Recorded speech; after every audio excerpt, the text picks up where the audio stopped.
55점만 나오면 돼요. 잘한 거예요. 여러분 저 모의고사 봐가지고 50점 나왔다고 울상인데 참 실전에 가서 50점 나오면 잘한 건데요. 진짜입니다. 공법 50 나오면 잘한 겁니다. 공법을 너무 우습게 안 해요. 여러분 공법을 다른 과목을 보태주는 전략 과목으로 삼으신 거예요?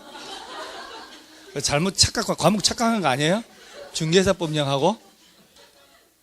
그러니까 지금 과목 잘못 알고 있어요, 여러분. 공법이 이런 게 아니고 공법이 미만한 거예요. 알죠, 그거? 자, 25번 건축 5번 틀렸죠?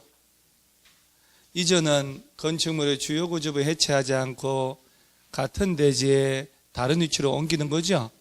법령 그대로 해석을 하셔야 돼요. 같은 대지에서 다른 대지로 옮기는 게 아니고요. 또 26번 틀린 것 26번 많이 틀렸잖아요. 1번? 26번 답이 1번이에요? 왜요? 틀린 건데요. 1번이 틀렸다고요? 왜 틀렸는데 이유가 뭔데요?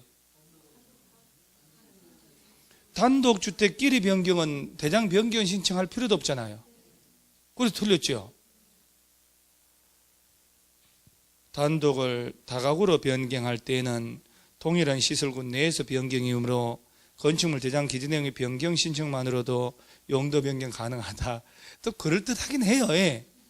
문장에 살짝 꼬셔 놓긴 놨는데 많이 녹아떨어졌어요. 2번이 이종 건생을 업무시설로 변경할 때 신고하라고 답을 제일 많이 했네요. 이건 맞는 거 아니에요? 자산, 전문, 영격, 근, 주거 업무시설군. 그죠? 건생군. 위에서 밑으로 가는 거니까 깔끔 신고. 2번 되게 많이 했어요. 1번에서 답이 안 나왔으니 다 찾아가느라고 얼마나 힘들었겠어요. 서가면서 위아래 해가지고 막 다 맞춰보느라 진짜 고생했을 거 아니에요. 그죠? 1번 일단 통과해야 됐으니까 1번은 의심은 여지도 없고. 그러니까 2번도 어찌 다 맞추는 맞고 3번도 맞고 4번도 맞고 5번도 맞고 하니까 막 그때부터 막 진땀 나고 막 26번 한 사람 중에 막 보니까 막 2번이 12명, 5번도 4명이나 돼. 맞는 거 찾은 거 아니야, 그러면? 공장을 자동차 관련해서 허가받아야 돼. 그래서 자동차가 맨 위에 있잖아요. 그 다른 건 앞에 거 안 봐도 자동차로 간다 그러면 다 허가라고, 그죠? 자동차가 간다 그러면 다 신고고. 그잖아요. 자동차 관련 시설군으로 간다 그러면 다 허가고, 자동차 관련 시설군이 그러면 다 신고 아니요. 그죠? 동식물 관련 시설이 그러면 다 허가고, 동식물 관련 시설로 그러면 다 신고잖아요. 그 밖에 시설군이니까 맨 밑에.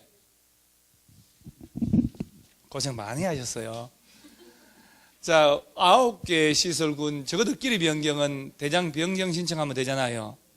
그런데 29개 세부 용도끼리 변경은 대장 변경 신청할 필요가 없다 하면서 예를 든 게 교회를 절로 바꿀 때 이런 말 했는데, 교회를 절로 바꿀 때 대장 변경 신청하나요? 아니요. 그죠? 종교시설끼리 변경이니까 제가 대장 변경 신청할 필요가 없다. 100 이상의 용도 변경 허가 신고 대상이면 사용 승인에 관한 규정을 준용하고 500 이상 허가 대상 용도 변경이면 건축 사업에 의한 설계에 관한 규정을 준용한다. 27번에 2번 창고, 공장 창고는 제외하고, 그러죠? 공장 창고 제외한다는 그 단순한 사실마저 이러시면 아니 되옵니다. 자, 우리 딴 건 몰라도 허가권자 한번 찾아가 볼까요? 허가권자. 자,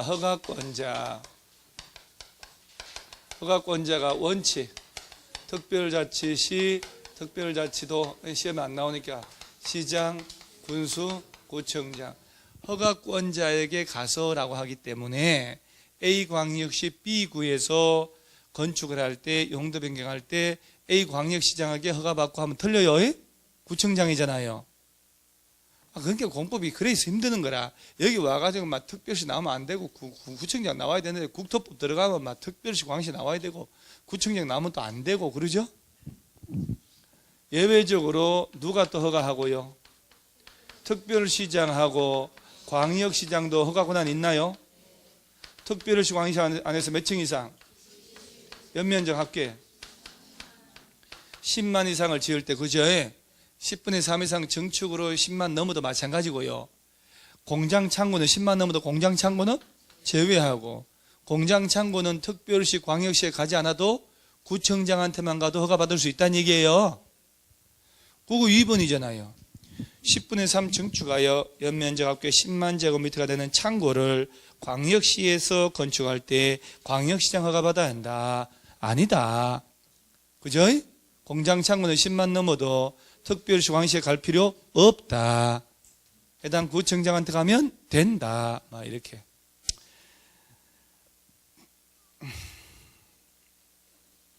건축법에서요, 여러분, 건축 허가를 받으면 국토개혁법상 개발행위 허가를 받은 것으로 본다 했죠. 맞죠? 개발행위 허가를 받으면 건축법상 건축허가 받은 것으로 본다. 그러면 틀리는 거 알죠?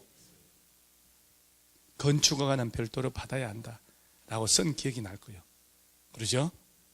건축허가 받고 몇 년 내 공사 착수 안 하면 허가 효력이 건축허가 취소할까요?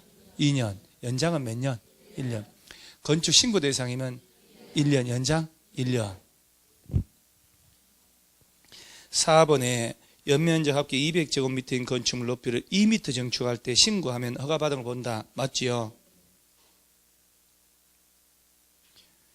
그래도 이제 20명이 이걸 했네요. 다행이네. 왜 5번 했을까? 5번을 꼭 외우셔야 돼요. 신고 후 1년, 연장 몇 년? 1년. 여러분, 500세대 아파트 지으려면 500세대, 30세대 이상이죠. 건축 허가 받아요? 사업계획 승인 받아요? 사업계획 승인 시도 대도시 가서 사업계획 승인 받아서 몇 년 내 공사 착수해야 돼요? 5년. 연장은 1년. 그러죠? 막 이렇게 케이스로 낼 것 같은 생각 들어서. 그 다음에 28번에 조경, 공개공지 조경은 이제 틀리면 안 되잖아요. 그러죠? 자, 조경할 때 대지 면적 얼마 이상은 돼야 조경해요? 5천? 200입니다. 지난주에 동영 3주에서 연면적 200으로 틀리게 했잖아요. 녹지 지역은 조경해요? 안 합니다. 그 다음에 도시 외 지역도 안 하잖아요. 지구 단위 묶이면 해야 되고. 그 다음 또 안 하는 거 염분 함유된 땅, 가설 건축물, 축사 이런 거요. 5천 미만인 대지에 공장 지을 때, 공장 크기가 1,500이 안 될 때, 산업단지 안에 공장 지을 때, 그죠? 그 다음에 1,500 미만의 물류시설 설치도 적용 안 하는데 주거지역, 상업지역에서는 적용을 해야 된다. 건축물 옥상에 적용하면 옥상 적용한 면적의 3분의 2만큼을 대지 적용료로 인정받을 수 있다. 그 3분의 2가 대지 적용할 면적 50% 초과하면 50%까지만 인정받는다. 그러죠? 파이팅. 얼마나 어이가 없으면 이런 파이팅 이런 얘기를 하겠냐고 제가. 그죠? 몇 번? 답이 몇 번? 2번.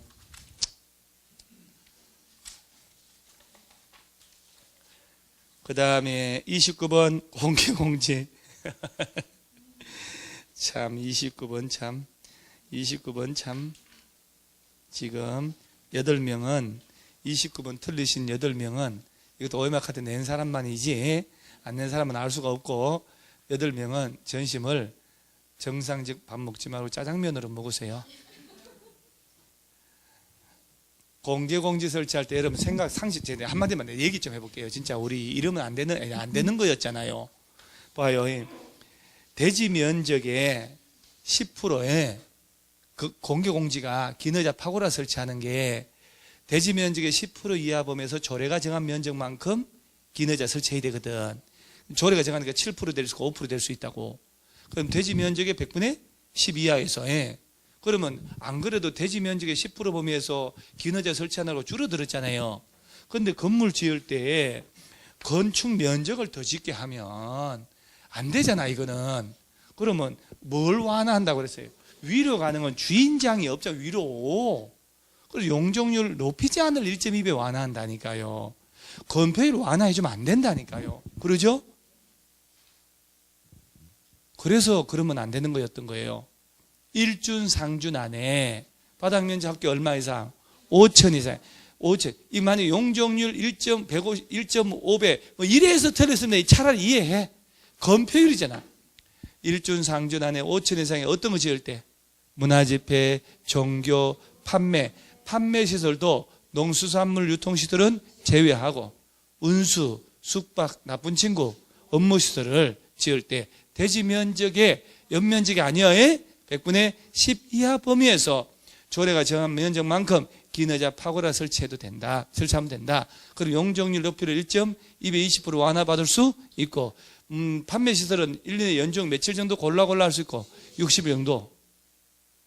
이렇게 묻고 대답할 땐 참 잘해요. 문제 풀 땐 딴 사람이 푸는가 봐요. 여러분도 그렇죠. 이해가 안 가죠. 막상 이렇게 볼 때 막 답답할 거 아니에요, 이렇게. 내가 또 업장이 무너진 게 30번에 여러분 저 엘리베이터 설치하는 거 있죠, 저거. 몇 층 이상? 6층 연면적 2천 아니요, 2천. 6층 이상이거나 그러면 안 된다 그랬지 내가. 6층 이상인 건축물이거나 이러면 안 된다고까지 얘기했거든. 6층 이상인 건축물로서 연면적 2천 이상 건물 지을 때 엘리베이터 설치한다. 그래서 6층만 돼서는 안 된다. 2천 이상 돼야 된다 하면서 얼마나 쉬운 거 틀려요. 그러죠? 아니 찾지 말고 뭘 찾아요. 찾기를 뭐 하라 찾는데요. 저 외우셔요. 엘리베이터 몇 층? 6층 이상인 건축물로서. 그래서 내가 이 부분 얘기할 때 여러분 높이지 않을지 일조권 높이 층수 몇 층? 2층. 조례로 일조권 중에 안 하는 거. 높이. 이런 거 나올 때는 둘 중에 하나인지 둘 다인지 한번 봐야 된다니까. 시험 낼 때 층도 나오고 면적도 나오잖아요. 면적도 나오고 동의 총수 나오고 이러면 둘 다 갖춰야 되는지 둘 중에 하나인지 그런 걸 잘 봐야 된다. 이렇게. 답 몇 번? 1번. 31m 초과하는 건물 지을 때 비상용 엘리베이터 둬야 돼요. 지하층 가지고 정답이라 한 사람이 있으면 웬일이요? 왜 그랬대요? 저녁도 굶어야 돼요. 2분의 1 맞아요. 자, 여러분 4번 많이 했네요. 4번 저 공작물 나오니까 4m니까 3m라고 그래서 틀리게 했죠? 고생하셨네요. 6명이나 되네. 자, 여러분 이거 그거 아니에요. 여러분 제 얘기 잘 들으세요. 여러분이 알고 있는 거 있죠? 옹벽이나 담장은 몇 미터 넘을 때? 2m. 광고판 광고탑은? 태양에너지관 발전 설비는? 5m. 꿀뚝 장식탑 철탑은? 6m. 걔들을 그렇게 2m, 4m, 5m 넘는 높이로 설치할 때는 공작물로서 구청 가서 축조 신고하고 하라는 얘기예요. 축조 신고. 3m짜리, 2m짜리 광고판 설치할 때는 그냥 하라고. 근데 이것은 방화지구잖아요. 방화지구 안에 공작물로서 간판이나 광고탑, 그 밖에 공작물 중에 건축물 지붕 위에 설치하는 공작물이나 높이 3m 이상 공작물은 주요부를 뭘로 하라고? 불에 타지 않는 불연 재료를 해야. 방화지구 안에 간판도 아크릴로 불 나는 거 해버리면 그것이 불쏘시개 돼버린다니까요. 합선돼가지고 바바바바박. 이건 방화지구 안에서는 그리 하란 얘기고 우리가 왜 공작물 쭉 주시고 그거 아니라고요. 아시겠어요? 처음 들어보는 거예요, 이거? 내가 슬쩍 한번 얘기하긴 했는데 세게는 얘기 안 했거든요. 저는 이제 지문마다 다 알거든요. 세게 했는지 안 했는지 여러 번 반복했는지 이렇게. 그래서 요거는 방화지구 묶였잖아요. 그래서 건축물은 이건 알잖아요. 방화지구 안에 건축물은 내화 구조 이런 간판 같은 이런 것들이지요. 불연 재료 바꾸면 안 돼. 그거는 4번처럼 공작물로서 뭐 간판, 광고탑, 뭐 3m 이상 공작물은 내화 구조 그러면 안 돼. 시험에서요. 간판 등 설치할 때는 뭘로? 불연 재료로 만들어라. 방화정안에서는. 건물을 지을 때는 내화 구조로 하라. 이게 방화정안의 제안이에요. 건축법상. 그래서 지금이라도 꼭 한번 읽어 놓는 거예요. 5번 같은 거 덧보잡이야. 덧도보도 못한 거 있잖아요. 보도 덧도 아무도 못한 거 이런 건 답하지 말라고 그랬잖아요. 건축물의 3층 이상 거층으로 바닥 면적이 300 이상 공연장 등등 위락시설 직동 계단 위에 거층으로 지상으로 터는 5개 피난 계단을 따로 설치하라 하는 거. 그래서 피난 계단 설치해야 되는데 그냥 문만 설치해 놓고 피난 계단 철거해가지고 철제로 만들었다가 술 취해서 문 열고 나가다가 떨어져 죽은 사건도 있잖아요. 그런 사건 보셨어요? 죽다 그렇게 죽어요. 예. 사람의 운명이라. 나는 진짜 기가 막힌 게 옛날에 그런 뉴스 본 적이 있는데 여름에 비 와가지고 있잖아요. 강원도 어디 이렇게 산부자가 차를 타고 가다가 바위가 빗물 때문에 바위가 떨어져가지고 자동차 덮쳐서 다 죽은 거. 그런 사고 보면 좀 사람의 운명이라는 건 알 수가 없는 거라. 이것도 마찬가지고. 자, 31번은 몇 번? 자, 찍어야지. 예? 그러지. 이런 걸 찍을 때는요, 숫자 같은 거 찍는 거요. 결합건축 처음 들어봤죠? 이게 이런 얘기 되게 잘 들었어요. 이게 왜냐면 내가 왜 이걸 넣어놨냐면, 내가 수업 안 했거든요. 작년도에 요새 한 문제씩 건축분쟁조정위원회, 건축 분쟁 사건 있죠, 분쟁. 그거 못하는, 그거 하나 나왔고, 답은 쉬웠는데, 그 다음에, 결합건축 말고 건축협정 관련된 것도 하나 냈거든요. 근데 걔는 건자 나왔기 때문에, 이런 독특한 거 낼 때 이거 낼 수 있거든. 이게 뭐냐면은, 아니, 쓸 거 아무 말도 안 했는데 왜 쓸 거 있지? 지금부터 쓰는 거예요. 지금부터. 지금 쓸 것도 없어. 이게 뭔지도 모르는데 뭐 달랐어요?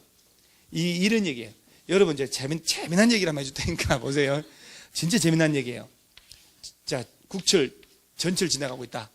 도로가 지나가고 있어요. 전철은 좀 그렇다. 도로가 지나가고 있는데, 자, 왼쪽 땅도 일반 상업지역이에요. 자, 오른쪽 땅도 일반 상업. 자, 일단 둘 다 상업지역이에요. 자, 일반 상업지역이면 용적률 몇 프로? 최대. 빨리 얘기해. 연락해보고 아는 거예요. 그죠? 얘도. 그죠? 근데 이제 여기 땅이 이렇게 있어요. A가 있고 B 땅이 있어요. 얘도 1300 지을 수 있잖아요.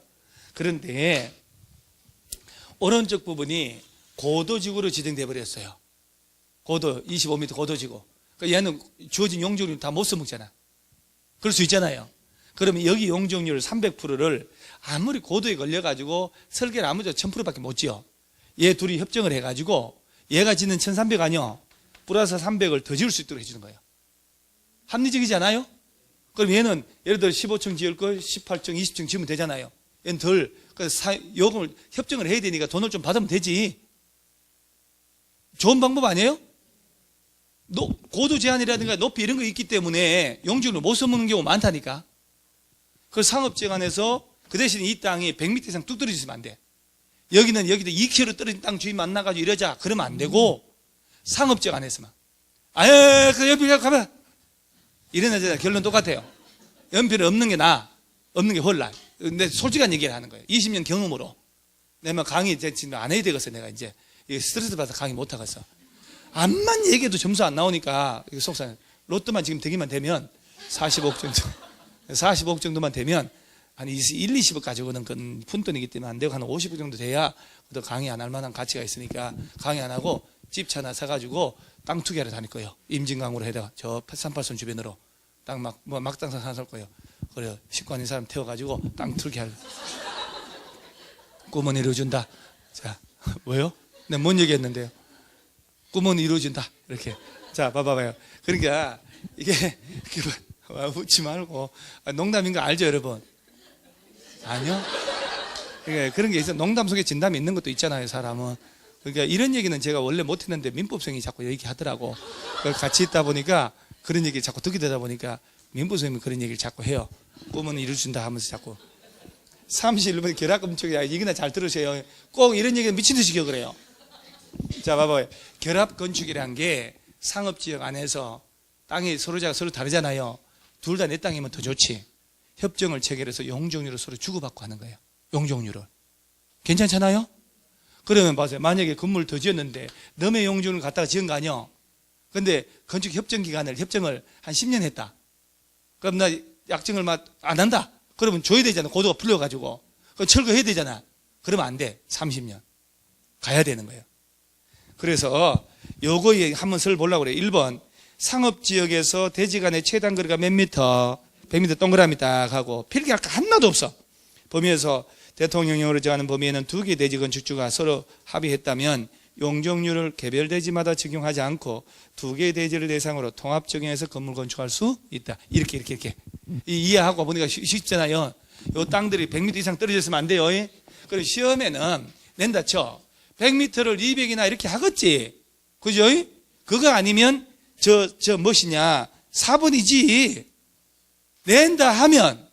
그래서 결합건축협정서에 따른 협정 체결 유지기간 최소 30년. 그것도 정 기억 안 나면 지상권 설정 기간이 30년 아니요. 건축물은. 그러니까 30년은 해줘야지 그래도. 그러죠?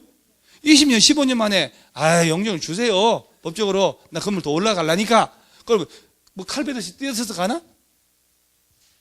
자, 결합건축 나면 그 2개 기억하여. 한번 꼭 나온다가 아니라 지금쯤에 이제 예측하지 못한 것에 대해서 이제 한번 보는 거 이렇게. 32번에 주택의 정의. 정답 몇 번? 연립주택이 답이라고요. 연립주택은 660초갑니다. 이하가 다세대고요. 1번은 주택이란 세대 구성원이 장기간 독립된 주거생활을 할 수 있는 구조로 된 건축물의 전부 또는 일부를 말하며 그 부속 토지를 포함한다. 2번 원룸주택 50 이하. 이건 쉽잖아요. 3번은 어디가 틀렸어요?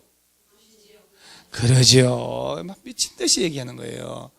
국민주택 규모는 호당 세대당 85 이하인데 수도권에 속하지, 수도권 제외한, 그러죠? 도시지역에 해당하지 않는 읍면지역은 얼마 이하? 100 이하. 그거 이 부분은 내가 이런 얘기까지 했어요. 국민주택 규모 호당 세대당 85 다 외운다. 하도 하다 요새는 가로서기 걸 내니까 주의하라. 그러죠? 4번에 연립주택은 610초가죠. 그러니까 이제 공동주택이란 이 설명이 맞단 말이죠. 우리 공동주택 종류 몇 개? 누가 또 4개라고 그래요. 또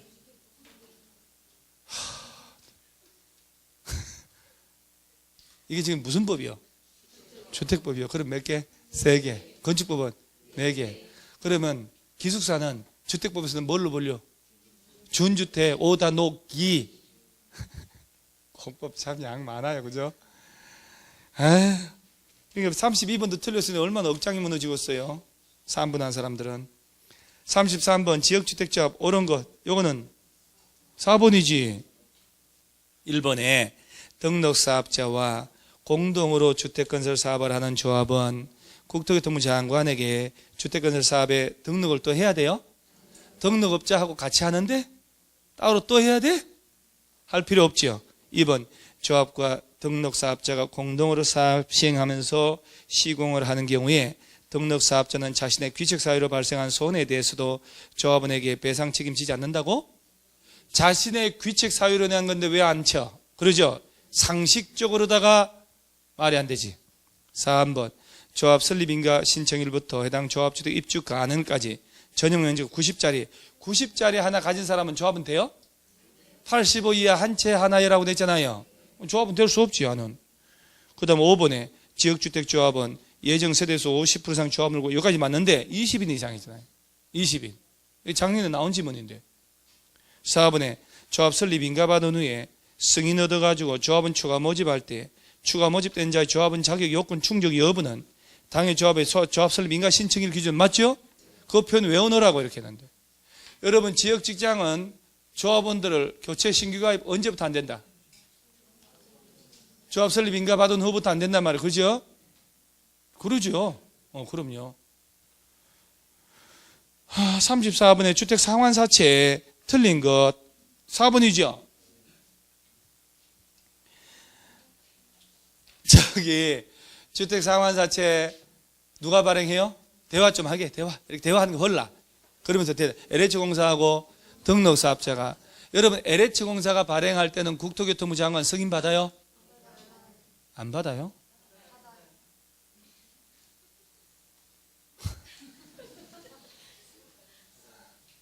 여러분들 고의로 강의 한 놈 보내겠다 뭐 그런 의도가 있는 건 아니죠. 여러분 어제 놀 때 저도 수업했는데요. 어제 놀았죠? 저는 어제 수업 미친 듯이 했어요. 수업. 어제 그 수업 한 학원은 미친 듯이 공부했다니까요. 여러분 놀 때. 그러니까 이게 하나 보내면 안 돼요. 아직도 다음 주까지 써먹어야 되잖아요. 저 여러분 시험장 갈 때 저 못 가요? 시험장에 올해는 민법 선생님 민법 선생님 온다 그랬나? 민법 선생님 오신대요. 개론 선생님도 뭐 개론 선생님은 아직 결정한 된 바 없다 그래서 바람이 날리는 겨와 같이 도대체 결정을 못해서 한 대 시험 맞으려고 개론 선생님한테 부천 갈래 목동 갈래 그랬더니 시험장 날 제가 다른 데도 강의하고 있어서 아직 결정을 못 해가지고 나 같으면 그 자리에서 아무 데나 간다 할 텐데 나중에 사정 변경했더라도 다른 데를 가봐야 될 것 같아 이러길래 속으로 표시는 안 했지만 얘를 어떻게 바람이 날리는 개처럼 보내버릴까 어떡하 훅 날아가는데 눈치가 그렇게 없어요. 그래 민법서는요 눈치 얼마나 빠른지 집 가깝거든. 여기가 내가 목동 갈란다 다 하더라고요 이게. 그래서 내가 속으로 이런 그러더니 중개사법 의리가 있어요. 그럼 내가 뭐 멀리 부천 가지 뭐 다 이렇게 중개사법서 얘기해요. 부천은 가기 자기가 부천 가겠다고. 저는 못 가요. 미국 가요. 아메리카라고도 해요. 그래서 뭐 몇 달 전부터 이렇게 해가지고 닦고 맞춰가지고 이렇게 갔다 올 테니까 미국 정세를 좀 보고 올게요. 트럼프가 도대체 왜 저러는가 조야의 저 각종 예술 좀 만나보고 좀 그러고 올 테니까 시카고 가가지고 노벨상 탄 사람하고 또 얘기도 좀 해보고 올 테니까 시험 잘 보세요. 제가 없어도 그 시기 하지 말고 그래서 딱 일주일 갔다 올 테니까요. 예, 그래서 없더라도 민법 선생님이 다 위로해 줄 거예요. 여러분 저 배신자라고? 그걸 그래 보나? 참 저런 참 나온 당최 그러시면 안 됩니다. 우리 시험 일주일밖에 방학 없어서 그래요. 왜냐하면 또 시험 보는 날 시험 보고 일요일 날 가면 그 다음 주 토요일 날 개강 설명회를 해야 되거든. 우리 설명회 하고 5일 날 개강을 해야 되기 때문에 시간 도저히 맞출 수가 없어요 제가. 그래서 저 혼자 좀 가는 거예요. 볼일 보러. 각종 조야에 그좀 만날 일이 많아요 제가. 그래서 중국의 무역 전쟁 언제까지 끝낼는지도 좀 알아보고 사드를 가져갈는지도 좀 알아보려고 하는 거예요. 그래서 청와대에서 전화 와서 꼭 갔다 오라고. 이런 말도 안 되는 소리를 자꾸 하니까 식구들한테 왕따를 당해요. 가는 건 사실이거든요. 여러분요 좀 전에 LH공사가 발행할 때 저 친구 웃느라고 LH공사가 발행할 때 장관 승인 받나 했더니 아니요. 왜 안 받아요? 보증 받는 거 물은 게 아니잖아요. 그러니까 자꾸 객관식 틀리는 거 아니에요. 자, 누가 발행하더라도 국토교통부 승인 받아야 돼요. 그 대신 등록업자는 보증 받고 안 받고? 에이, 진짜. 저 때릴 뻔했어요, 한 방. 등록업자 보증 받아야 돼요. LH공사는 보증은 안 받는다. 몇 년 내 집주에 돌려주고? 3년. 그 3년은 언제부터 언제까지 3년? 사채 발행일부터 공급계약 체결일까지라고 얘기했잖아요. 그런데 5번에 4번에 봐요. 얼마 재밌냐면 3년을 초과할 수 없다. 이 경우 상환기간은 사채 발행일부터 주택 입주 가능일까지. 이 주택법에서 딴 쪽에서 나오는 거잖아요. 입주 가능일이 아니고 계약 체결일까지가 몇 년? 3년 넘지 마라. 그러면서 여러분들이 이번에 등록업자가 발행할 수 있는 주택상환사채 발행 규모는 3년간 연평균 건설된 호수 이내로 합니다요. 등록업자가 3년간 150 세대만 지었는데 300세대 지어 돌려줄 테니까 살아. 그러면 안 된다 이 말이에요. 자기 역량을 벗어나서는 집을 못 지을 수도 있기 때문에. 자, 주택상환사채를 이 친구가 샀다 쳐요. 여러분 24평짜리 집을 준다고 그래가지고 샀어요. 이걸 사고 난 다음에 사고 팔고 주택상환사채 양도양수 마음대로 할 수 있어 없어요? 안 되는 거 알죠? 그거 사고 팔았다 걸리면 징역 몇 년? 3년 또는 3천만 원이에요. 그런 잘 안 나오는 건 참 제발 외우지 말고 잘 외워 나온 거 외우세요. 그런데 야가 해외로 식구들 데리고, 식구도 없지만은 이민 가요. 너 식구 없잖아. 결혼 안 했다는 얘기 아니야? 네가 호주냐? 아버지가 호주지. 그럼 어떻게 되지? 얘가 샀어. 살 돈도 없네. 만약에 아니 집을 사는 거니까 24평짜리를 3억에 지어주는 거거든요. 24평짜리 3억인데 지금 사면 미리 할인해 주는 거예요. 예를 들면 5% 10%. 옛날에 참 인기 있었거든요. 이게 LH공사에서 신정동에 집을 짓는데 건설비가 없으니까 회사채를 발행하는 거거든. 그래서 3억짜리를 2억 7천 사라. 그러면 이 사람이 2억 7천 주고 산다니까 집값을 미리 주는 거잖아요. 그 대신 혜택을 줘야지. 이게 주택상환사채라니까. 그 집을 지을 수 있는 집을 지으려니까 돈이 딸리니까 자금 조달하는 거예요. 자금 조달. 그래서 주택상환사채를 발행해서 자금 조달한다. 그 얘가 가지고 있는데 이걸 만약에 3억짜리 집으로 돌려받는 거 아니요. 근데 이걸 만약에 팔아라. 위치 너무 좋으니까 주변에 집값 막 오르니까 이 24평짜리가 5억에 거래되니까 이 사람 팔고 싶은 생각 들잖아요. 그래서 이 사람은 또 이걸 야 네가 1억 더 줄게 팔으라고. 이게 사고 팔고 하다 보면 5억 7억이 거래될 거 아니에요. 이 공급질서 교란이라니까. 이런 게 공급질서 교란 흔들리게 하는 거 하지 말아야 돼. 그런데 해외로 이민 가거나 해외 몇 년 이상 갈 때 2년 식구들 딸렸다면 다 데리고 가야지. 이런 말 하면 좀 그렇지만 부모 돌아가서 상속 받았잖아요. 집이 하나 생겼지. 권리 들어가면서 파는 건 된다고. 또 야가 부산으로 학원을 옮겼어. 직장 등으로. 그래서 파는 건 된다는 얘기 아니요. 그 외에는 된다 안 된다? 안 되는 거예요. 이게 김영식 정권이거든. 무기명이 아니고요. 우리 공법에서 채권 4개가 나오잖아요. 이거 말고 김영식 정권 또 하나 더.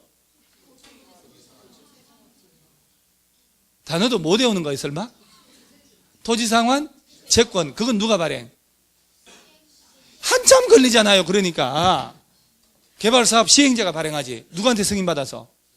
지정권자한테 가야 된다. 야는 국토교통부. 여기가 국토교통부 헷갈리면 안 되는 게 LH공사의 사장이 LH공사 국토교통부 산하거든. 딴 놈한테 갈 수가 없는 거야. 그래서 그러죠? 우리 어디 또 행안부 장관이 발행하는 것도 있죠. 그런 거 어디가 있어요? 그것은 행안부 장관 승인받는 거지. 시도지사가 발행하는 거. 그러죠? 행안부 장관 승인받는 거고. 채권 4개 비교한 거 있는데 그걸 안 외웠다는 얘기니까. 다음 그러고 답 쉽단 말이에요. 35번 문제는 몇 번 하셨을까요? 요거는 좀 어렵네. 그러죠? 35번은 정답률이 35번이 이건 뭐 잘못된 것 같은데? 왜 35번의 정답을 체크한 사람이 3사람밖에 안 되지? 저 LH공사 있죠? 35번 4번. 사업 주체가 LH공사면 국가나 지자체면 아파트 지을 땅이 압류 들어가가지고 경매로 날아갈 일이 있을까 없을까? 빚 못 갚아가지고 예? 부기등기 해야 돼요?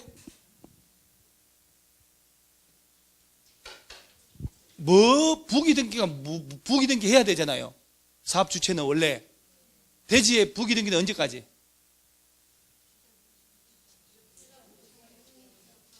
건설된 주택은 언제까지? 잘 하네요. 그 부기등기 왜 하는데요? 입주자가 아니고 입주 예정자지. 아니 그래가지고 봐요. 사업 주체는 착공과 동시에 입주자 모집한다고 그러죠. 입주자를 잘 들어보세요. 모집하는데 입주자 모집하려면 공고 내야 되잖아요. 신문에. 일간신문에 공개 모집을 해야 되거든. 모집에 공고. 그 다음에 왜 입주자 모집하려면 시군구에 가서 입주자 모집한다고 승인받아야 되잖아. 복리시설은 신고. 그때 국가나 지자체, LH공사, 지방공사 야들이 사업 주체를 모집할 때는 입주자 모집한다고 승인받고 신고하나? 안 해도 되잖아요. 또 얘들이 얼마를 초과하여 설립한 부동산 투자회사면 50% 지분 총지분 초과해서 설립한 부동산 투자회사가 입주자 모집할 때도 승인받을 필요? 신고할 필요가 없다. 이거 꼭 기억해야 된다니까. 그 다음에 보통 사업 주체가 착공과 동시에 입주자 모집하려면 공개 모집을 한다. 공고 낸다. 공고 내려면 시군구에 가서 또 승인받아야 된다고. 그러죠? 자, 이 단어 외워야 된다니까. 그래서 자꾸 입주자 모집하려면 대지의 소유권 확보하시라 원칙이 그래요. 저당권 등 다 지우시라, 분양보증 받으시라 그러지요. 그리고 사업주체가 입주자 모집하려면 그 대지의 소유권 있죠. 거기다가 뭐 해놓으라고 부기등기 걸어놔야 된다니까. 이 땅은 아파트 지을 이 땅 있죠, 이 땅. 이 땅을 건설회사가 아파트 지을 텐데 공사 도중에 누가 압류했다가는 경매로 날아가잖아요. 그러니까 매매 증여를 처분하거나 압류, 가압류, 가처분 등 소유권에 제한을 가는 일체 등기 못합니다. 라고 부기등기 걸어놔야 돼. 그리고 부기등기 이후에 누가 압류했지? 전부 무효야. 그러니까 대지의 부기등기는 언제 해야 돼요? 입주자 모집공고 승인신청과 동시에 해놔야 되잖아요. 보존등기 말이 안 된다고 그랬잖아. 일제 때 한 거니까. 땅은 대지에 압류 같은 거 해봐야 허방이다 라는 부기등기를 입주자 모집공고 승인신청과 동시에 해야 된단 말이에요. 조합이라면 사업계획 승인신청할 때. 그 다음에 다 아파트 꿍딱꿍딱 네 동 다 지었죠. 건설회사 이름으로 보존등기 해야 하네요. 하고 잔금 치르고 이전등기 하는 거 아니요. 그러면 주택에 대한 압류 같은 거 못한다라는 부기등기는 언제까지 해야 돼요? 그렇지. 보존등기 신청할 때 동시에 부기등기 해야 된다니까. 압류해봐야 허방이라는 거. 그래서 대지는 언제까지? 입주자 모집공고 승인 신청과 동시에. 건설된 주택은 보존등기. 이것은 누구를 위해서 그러냐면 땅이 날아가고 아파트 지어서 입주했는데 날아가고 골치 아픈 일이 벌어지니까 그런 거요. 입주 예정자 때문에. 선분양이니까. 근데 국가나 지자체, LH공사, 지방공기업 얘들은 국가기관이잖아요.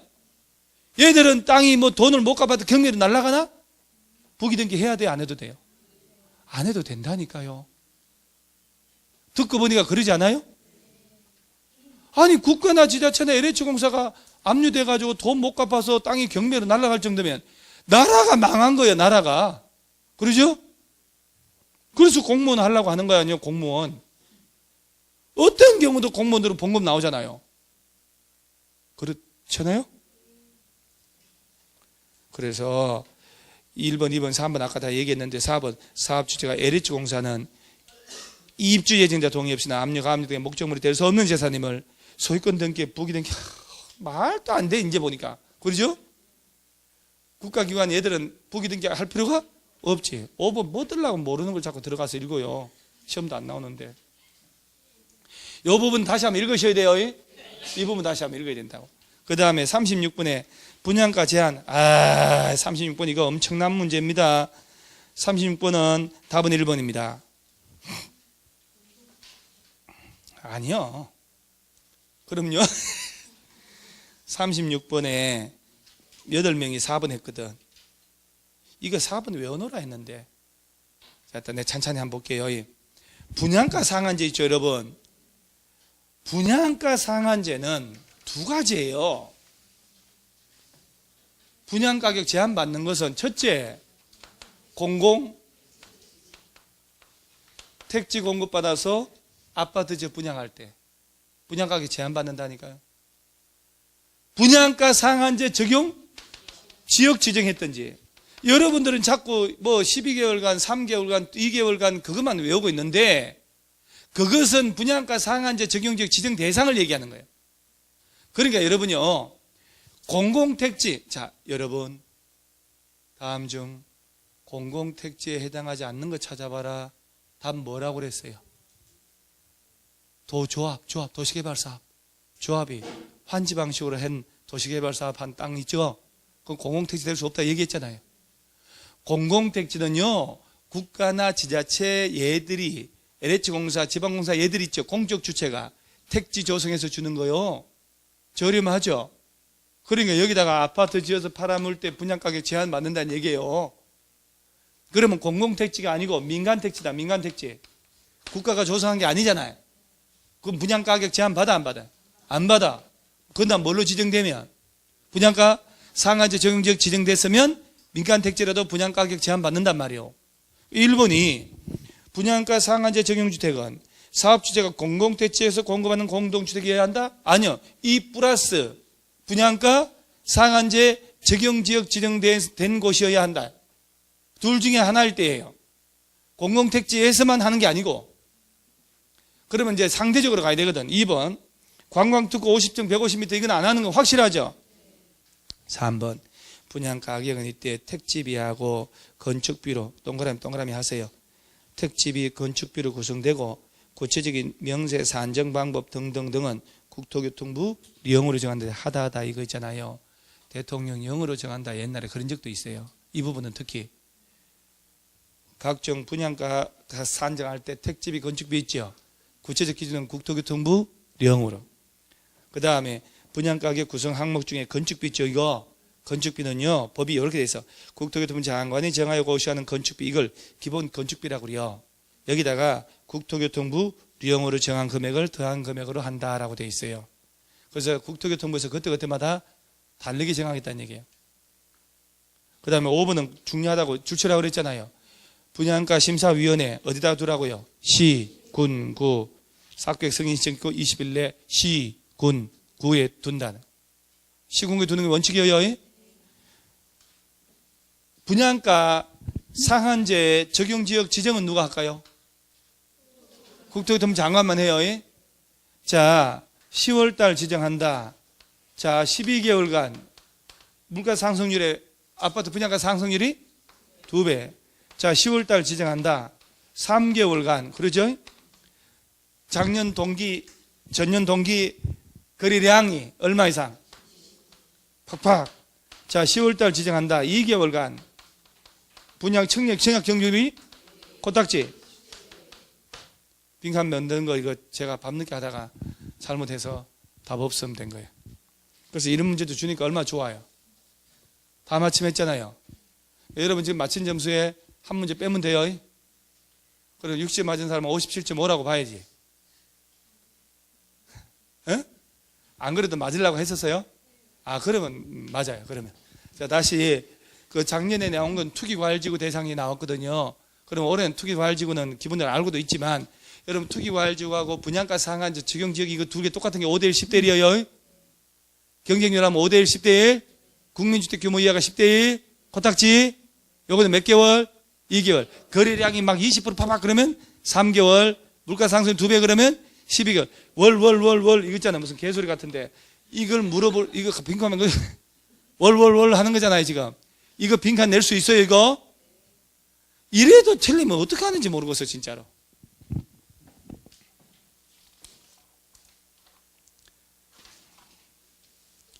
그래서 37번 전부 정답?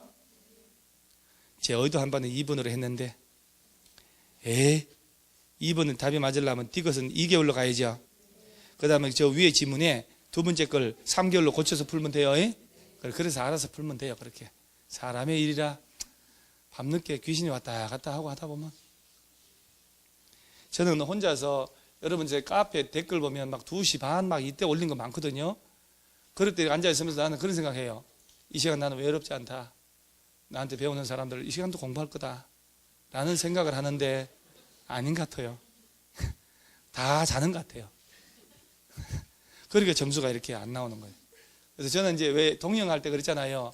3주차가 어렵고 4주차는 시험장 가서 그 시기 하라고 4기 양양 차원에서 평균 한 65점 나오게끔 그래 만들어 놨으니까 너무 신경 쓰지 말으라고 했는데 아닌 것 같아요.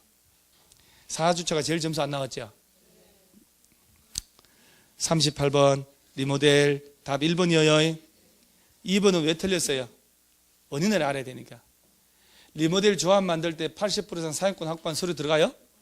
집지도 않는데 아파트 안 짓는데. 3번 소유자 전원 동의받은 입주자 대표회의는 시군구 가서 허가받아야 리모델 합니다. 리모델링은 허가요? 허가? 리모델링 신고란 건 없어요. 4번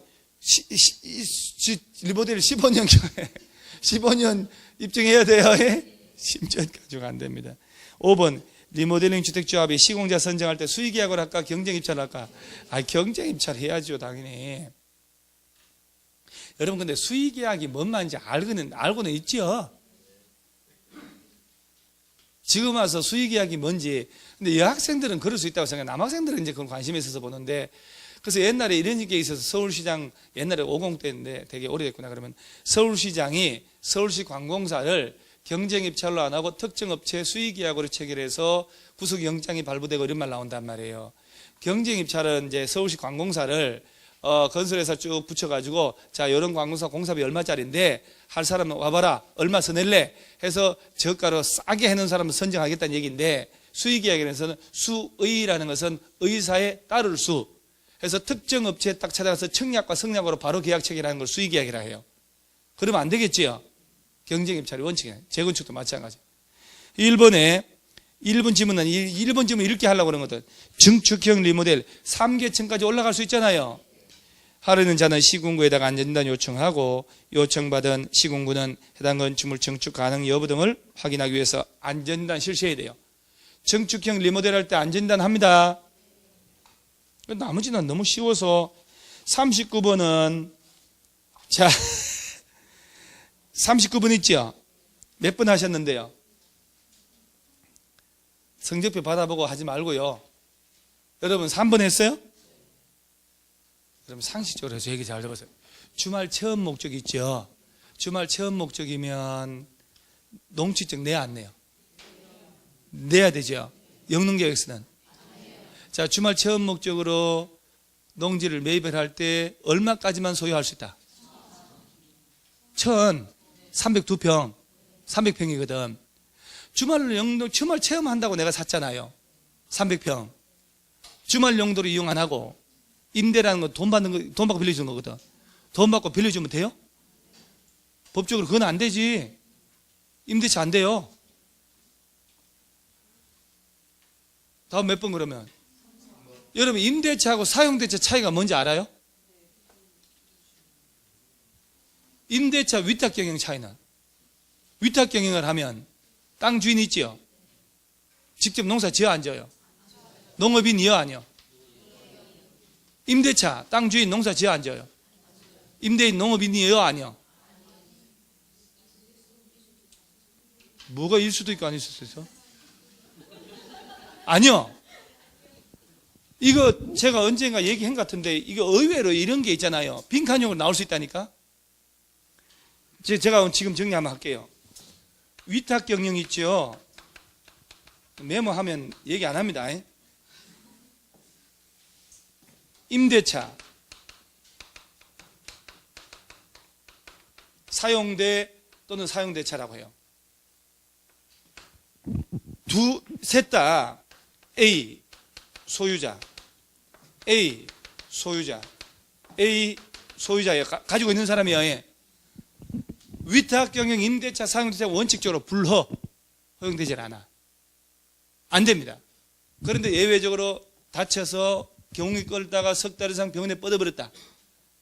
국외 여행 중이다. 그 다음 군대 갔다. 선거로 공직 취임했다. 이런 사유가 있잖아 또. 위탁경영은 땅 주인이 타인에게 보수를 주는 거예요. 보수. 돈을 오히려 땅 주인 준다니까. 자기 땅에 농사 지어 달라는 거예요. 그럼 농작물 수확을 자 농사 B가 짓는 거 아니요? A는 농사 안 짓잖아요. 그럼 농작물을 콩 10가마 수확했다. 이 한 가마가 딴 거고 그건 딴 거 그거 얘기하지 말고 대리경작 그건 딴 거고 이건 위탁경영. 대리경작 10%는 딴 거잖아. 그러면 여기 지금 콩 10가마를 B가 농사 지었죠. 콩은 누구 것이요? A 것이라니까. 이하가 농업인이요. 보수를 줬다니까. 그러니까 군대 가거나 다쳤거나 선거했다는 공직 이럴 때 면제간단 말이에요.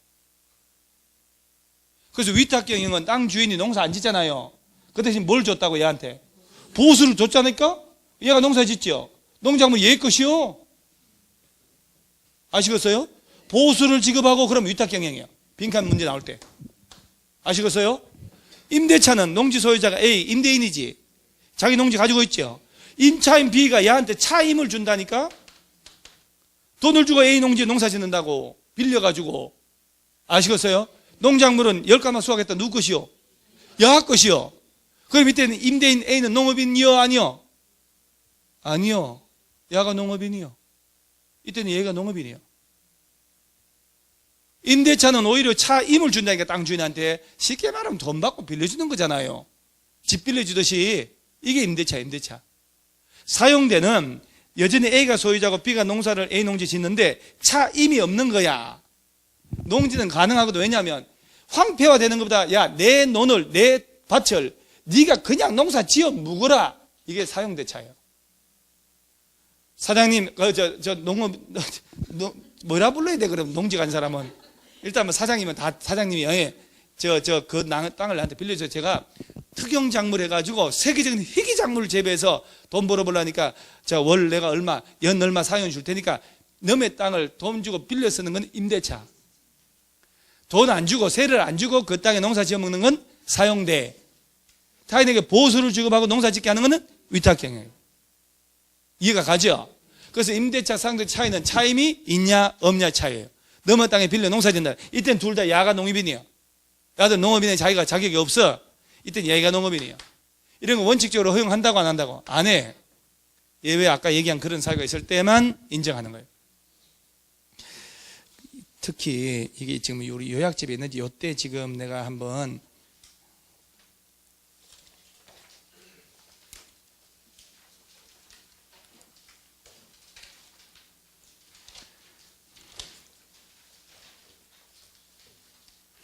저기 165페이지 왼쪽 하단에 지금쯤 한번 봐야 될 것 같은데 왼쪽 하단에 농지 위탁 경영 제한 있지요.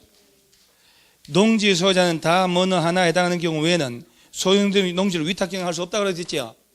그러면 박스에 징집, 소집, 군대 갔다는 얘기지. 군대 가면서 위탁 경영할 수 있어 없어요? 그러니까 원칙적으로는 안 된다는 얘기야. 지금 여기 사유가 있을 때만 된다는 얘기예요. 근데 얘를 시험에 낸다 치면 이거 대박인데, 이거 나오면 군대 가면 위탁 경영 할 수 있어 없어요? 두 번째, 몇 개월 이상 국외여행? 얘를 2개월로 바꿔버린단 말이에요. 얘 팔자 진짜 좋지 않아요? 여러분 3개월 이상 해외여행 댕겨본 적 있어요? 근데 농사 짓다가 해외를 간대요. 3개월 이상. 농작물을 어떡하냐고. 그래서 해외여행 나오면 몇 개월? 3개월. 이걸 외워놓고 농업법인 청산 중이거나 오른쪽에 보면 질병, 취약, 선거에 따른 공지심 나오죠. 아파가지고 또 취약이 초등학교 가는 거 아니요. 농사 짓다가 야간 대학 가고 하잖아요. 그 다음에 선거에 따른 이게 지방선거 나갔더니 얼떨결에 후보 7분 중에 지가 다 된 거예요. 6명 다 교통사고 죽어버려가지고. 그럴 수 있잖아요. 여러분 저 유해진이도 군수 한번 했어요. 군수.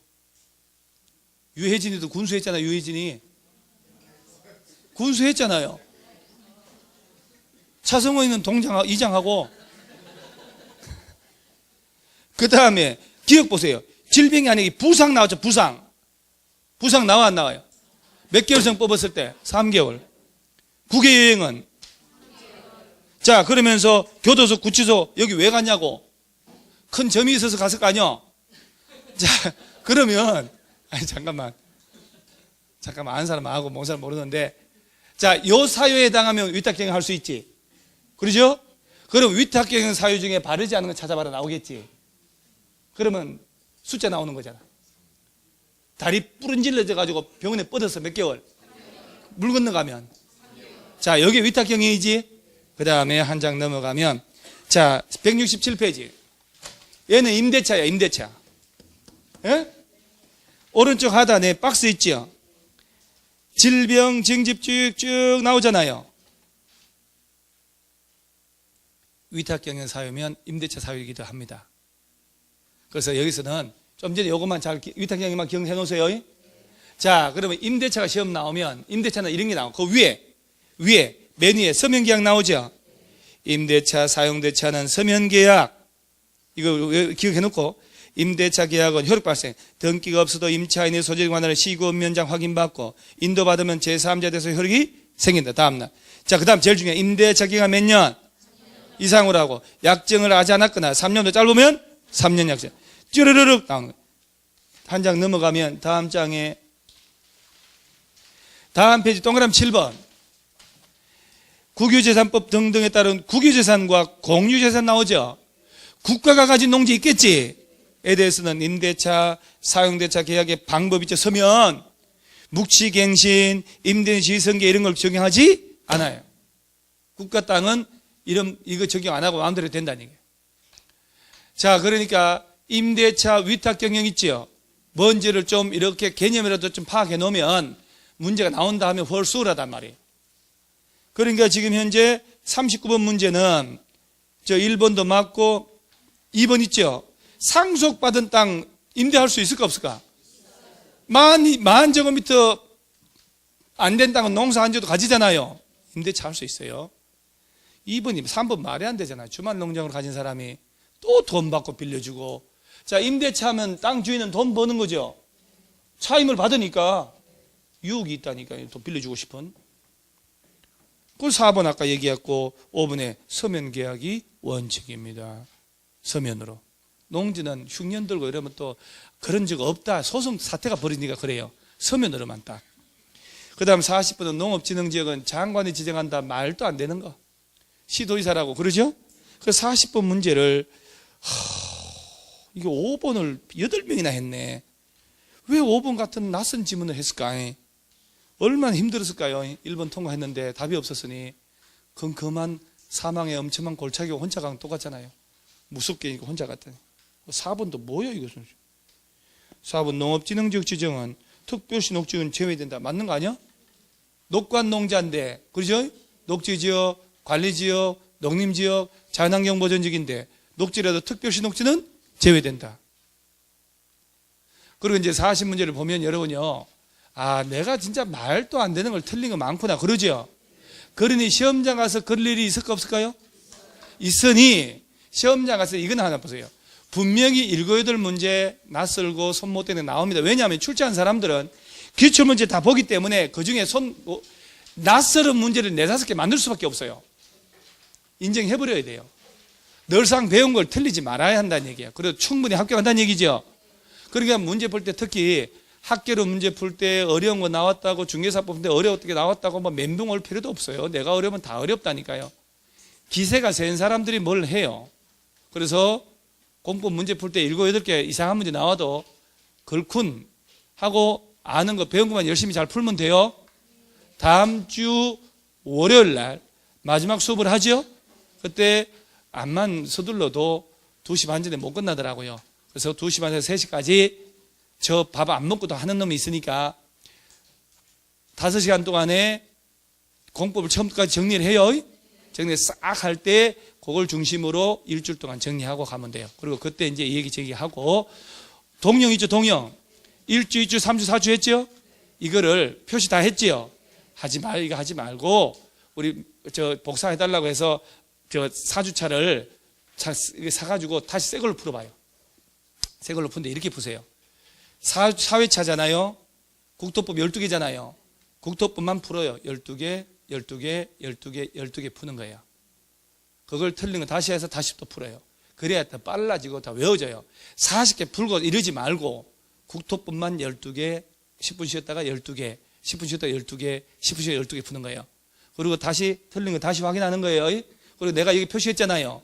왜 틀렸는지 표시 다 해서 여러분들이 그럴 때 화적에서 확인하고 교과서 그거 보면 다시 읽어보는 거예요. 국토법만.